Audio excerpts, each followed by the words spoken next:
నీళ్ళలో దుంకేసి చనిపోతే పెద్ద తెలుగు సినీ పరిశ్రమ, తమిళ పరిశ్రమ, హిందీ పరిశ్రమ, కన్నడ పరిశ్రమలో సంచలనం జరిగింది ఈ అబ్బాయి.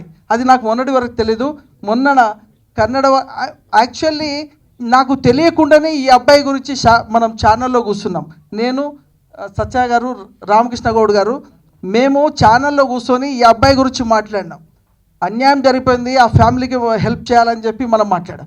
తీరా చూస్తే ఆ సినిమా నేను రిలీజ్ చేస్తున్నాను. కొన్ని అనుకోకుండానే అటాచ్మెంట్ జరుగుతుంటుంది.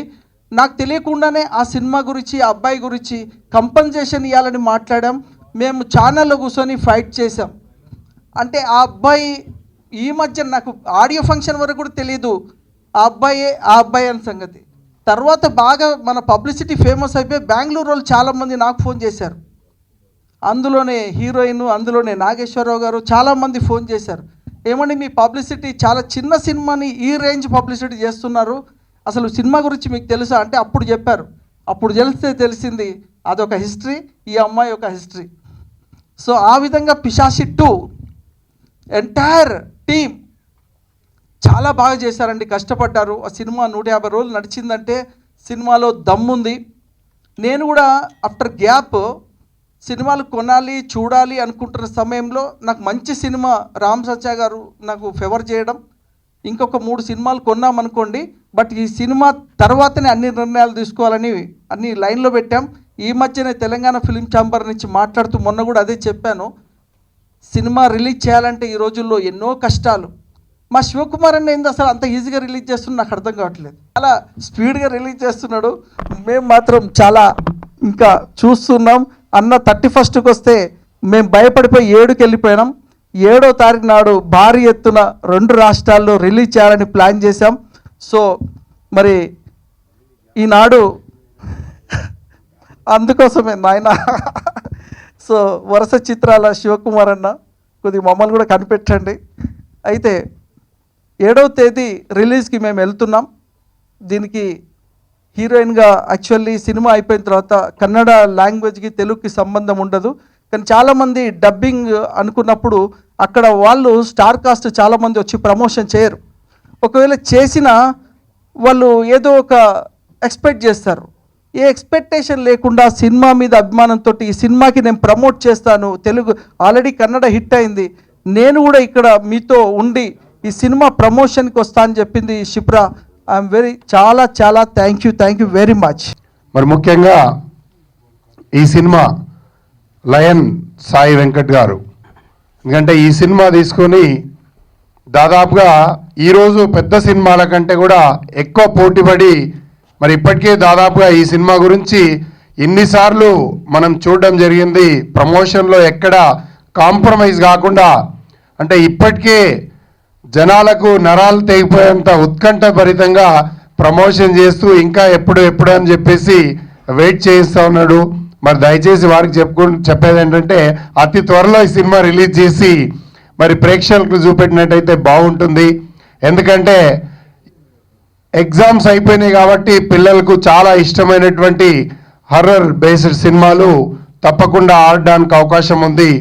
మరి ఇప్పుడు తప్పకుండా స్టూడెంట్స్ అందరు కూడా ఫ్రీగా ఉంటారు, ఎగ్జామ్స్ అయిపోయినాయి కాబట్టి వారి పేరెంట్స్తో థియేటర్కి వచ్చేసి లేట్ అయినప్పటికీ లేటెస్ట్గా మంచి సమయంతో రాబోతుంది ఈ సినిమా. తప్పకుండా ఈ సినిమాను ఆశీర్వదించి విజయవంతం చేసి మరి తప్పకుండా మా అన్న ఏది ముట్టుకున్నా కూడా గోల్డెన్ స్పూన్ లాంటి హ్యాండ్ కాబట్టి మరి ఇప్పటికే భూములలో బాగా డబ్బులు సంపాదించడం జరిగింది. మరి ఇప్పుడు ఆఫ్టర్ డిమానిటైజేషన్ తర్వాత భూములు కొనడానికి కస్టమర్ లేరు కాబట్టి ఈ సినిమాలు ఏంబడి పడ్డాడు కాబట్టి దీంట్లో కూడా తప్పకుండా వారు విజయం సాధించి మరి ఇంకా ఎన్నో సినిమాలు మనం ఇప్పుడే చూసాం. లయన్ సాయి వెంకట్ గారు అంటే దాదాపుగా ఆయన సింగల్ కాదు, మరి ఇప్పటికే ఇంకా దాదాపుగా రాబోయే 4-5 సంవత్సరాలకు 10 సంవత్సరాలకు సరిపడే ఆర్టిస్టులు ఉన్నారు, దర్శకులు ఉన్నారు, నిర్మాతలు ఉన్నారు. డబ్బింగ్ చెప్పేసి ఎవరికి తెలియకుండా చాలా చిత్రాలు వస్తుంటాయి, కానీ ఆడియో లాంచింగ్ కానివ్వండి, చిత్ర నిర్మాణానికి సంబంధించినటువంటి ప్లాటినం డిస్క్ సంబంధించినటువంటి కార్యక్రమం కానివ్వండి, ప్రతి అంశాన్ని కూడా ఒక కొత్త సినిమాను తీస్తున్నప్పుడు ఏ విధంగా ట్రైలర్స్ లాంచ్ చేయడము, మిగతా కార్యక్రమాలు ఎంత అట్టహాసంగా చేస్తారో అంత అట్టహాసంగా ఈరోజు దర్శకులు సాయి వెంకట్ గారు నిర్వహించడం చాలా సంతోషంగా ఉంది. ట్రయల్ చూసాం, చాలా బాగుంది. ఎందుకంటే ఇంతకుముందు ఆడియో ఒకటి రిలీజ్ అయింది, ఇవాళ ప్లాటినం డిస్ ఫంక్షన్ జరుపుకున్నారు. నేను మార్నింగ్ వచ్చిన తర్వాత మా నిర్మాతలతో వచ్చాను ఇక్కడికి. చూసిన తర్వాత చాలా ఇంప్రెస్ అయ్యాను. నిజంగా ఇవాళ హర్రర్ సినిమాలు చాలా బాగా ఆడుతున్నాయి అన్ని చోట్ల కూడా. ఈ హాలిడేస్లో ఈ సినిమా మంచి సక్సెస్ కావాలని ఆయన ఫస్ట్ టైం స్టార్ట్ చేస్తున్నారు సాయి వెంకట్ గారు ఈ డబ్బింగ్ సినిమా. ఇంతకుముందు చాలా సినిమాలు చేశారైనా మళ్ళీ ఈ సినిమా ద్వారా మంచి సక్సెస్ అందుకుని వాళ్ళకి మళ్ళీ ఇంకా మరిన్ని సినిమాలు తీయాలని నేను మనస్ఫూర్తిగా కోరుకుంటాను. एक्चुअली मैंने बहुत पहले की थी ये movie. It's already hit in Kannada, but I appreciate to Sai Venkat sir. उन्होंने मुझे यहाँ बुलाया, मेरे लिए ये ऑडियो फंक्शन लॉन्च किया. I am really thankful. जब उन्होंने मुझे यहाँ पे बुलाया तो मुझे सीरियसली नहीं पता था कि इतना बड़ा फंक्शन वो करेंगे. And it's a very nice movie.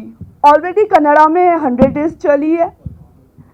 I thought Telugu में भी बहुत अच्छी चलने वाली है. जब मैंने शूटिंग की थी हम्पी में तो बहुत इन्जॉय किया था. Director was Devraj sir, very interesting. बहुत अच्छा लगा उनके साथ काम करके. That's it. Thank you. సినిమాకి ఏ విధంగా అయితే పబ్లిసిటీ చేస్తుందో దానికి తగ్గకుండా పబ్లిసిటీ రిలీజ్ చేస్తున్నారు. ఒక మంచి సినిమాతో ఆయనకి మళ్ళీ రీఇంట్రడక్షన్ వస్తున్నారు కాబట్టి ఇండస్ట్రీకి ఆయన మంచి జరగాలని కోరుకుంటున్నాం. ఆయన వెనకాల ఇంతమంది పెద్దలు ఉన్నందుకు వారందరికీ కూడా నమస్కారాలు తెలియజేస్తూ ఈ సినిమా సూపర్ హిట్ అవ్వాలని మనస్ఫూర్తిగా కోరుకుంటున్నాను. Thank you. ఈరోజు మరొక మంచి కార్యక్రమం పిశాచి 2 ఈ ప్లాటినం ప్రోగ్రాం సందర్భంగా మరి సాయి వెంకట్ గారు 3-4 విషయాలు చెప్పాడు. అంటే హీరోయిన్ గురించి 4 సంవత్సరాల పరిచయం ఉన్నప్పటికీ కూడా ఈ సినిమాలో ఆమె హీరోయిన్ అని తెలియదని ఒకటి.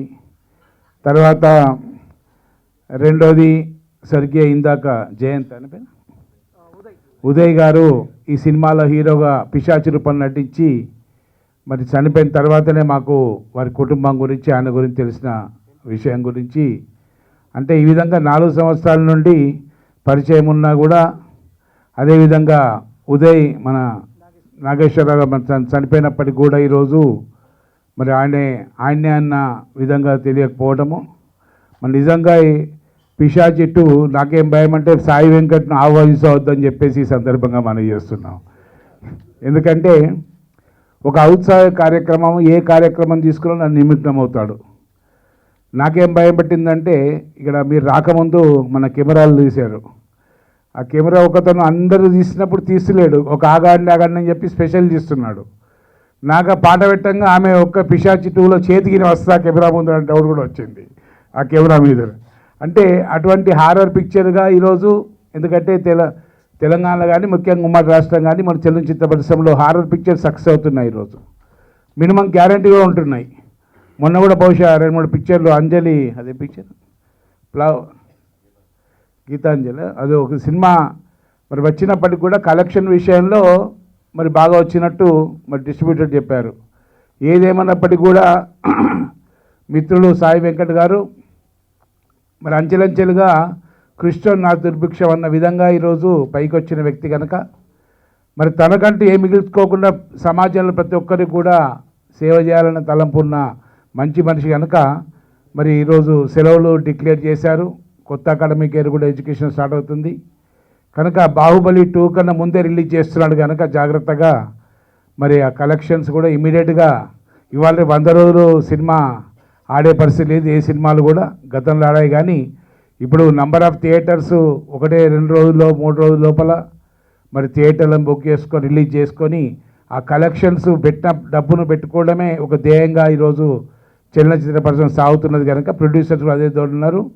మనం కూడా 1000 థియేటర్ల 2000 థియేటర్ల అని లెక్క తీస్తున్నారు. ఇండియాతో పాటు మరి అబ్రాడ్లో కూడా మేము తీస్తున్నాం అన్న విధంగా ఈరోజు తెలుగు చలన పరిశ్రమ కూడా పెరిగిపోయింది. ఎందుకంటే గతంలో ఉండేది కాదు.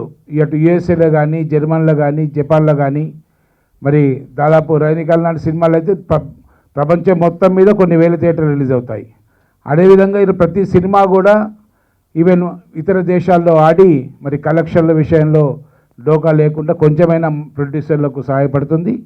మరి పిశాచి 2 ఫస్ట్ సాంగ్, సెకండ్ సాంగ్ మేము చూసాం. మరి ఈరోజు ఒక అట్రాక్టివ్గా, అంటే గతంలో హారర్ సినిమాలు వచ్చాయి, దయ్య సినిమాలు వచ్చినప్పటికీ కూడా కొంచెం దీనిలో విభిన్నత ఉన్నది.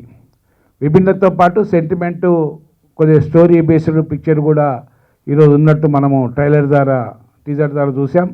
ఏదేమన్నప్పటికీ కూడా సాయి వెంకట గారు కానీ, మన ప్రొడ్యూసర్స్ కానీ, అదేవిధంగా మరి చోప్రా గౌర్ ఈరోజు మరి హిందీ అమ్మాయి, మరి మన తెలుగు చలనచిత్ర పరిశ్రమ దురదృష్టం ఏంటంటే తెలుగులో ఉన్నప్పటికీ కూడా అందరినీ కూడా మనం చేసుకుంటున్నాం, బయట వాళ్ళని పర్వాలేదు, దాంట్లో ఆర్టిస్టులకు ఇళ్ళలు లేవు కనుక మరి హిందీ అమ్మాయి ఈరోజు కన్నడ భాషలో హిట్ అయిన సినిమా, దాన్ని ఈరోజు మరి డబ్బింగ్ చేసి మరి తెలుగులో కూడా అవకాశాలు మెరుగుపడతాయన్న హోప్ కూడా ఈరోజు పెంచుకోవడం జరిగింది. అది ఈ సందర్భంగా చోప్రా గౌర్ కూడా congratulations to you. Shipra Gaur, okay, because you left now, I don't ask your name. So really I congratulate you, and because after seeing the 2 or 3 trailers, you shown that a performed artist, a senior artist, and congrats for on behalf of the Telugu industry, Telugu cinema industry. Definitely I think Telugu people will welcome you, and all the best for you in future. దీంతో పాటు మా అన్నకు కూడా మంచి పైసలు రావాలి, డబ్బులు రావాలి, ఎందుకంటే మాకు కూడా 2 సంవత్సరాలతో ఎలక్షన్స్ వస్తున్నాయి. మరి సాయి వెంకటి వాళ్ళకి డబ్బులు వస్తే డిమానిటేషన్ పుణ్యం అని చెప్పి ఇందాక చెప్పారు మిత్రులు. మన ల్యాండ్ ఇప్పుడు బినామీ పేర్ల మీద నరేంద్ర మోడీ గారు నెక్స్ట్ ఏం చేస్తారంటే ఈ జిఎస్టీ పెట్టేసి వల్ల నెక్స్ట్ ల్యాండ్ల మీద పడతాడు. ఇది బినామీ ట్రాన్సాక్షన్స్ పెడితే ఆ సోర్స్ ఎక్కడి నుంచి వచ్చిందని చెప్పేసి అందరిని కూడా నోటీసులు వస్తాయి వాళ్ళకు కూడా, పెద్ద పెద్ద ల్యాండ్స్ ఉన్న వాళ్ళకు. కనుక ఎందుకైనా దాన్ని నయమని చెప్పేసి ఆ రియల్ ఎస్టేట్ పక్కకు పెట్టి డబ్బింగ్ సినిమా తీసుకున్నాడు ఈరోజు. ఇంకా డబ్బింగ్ సినిమా మీద నరేంద్ర మోడీ ప్రభావం పడలే ఇంకా అని తెలియదు ఈరోజు.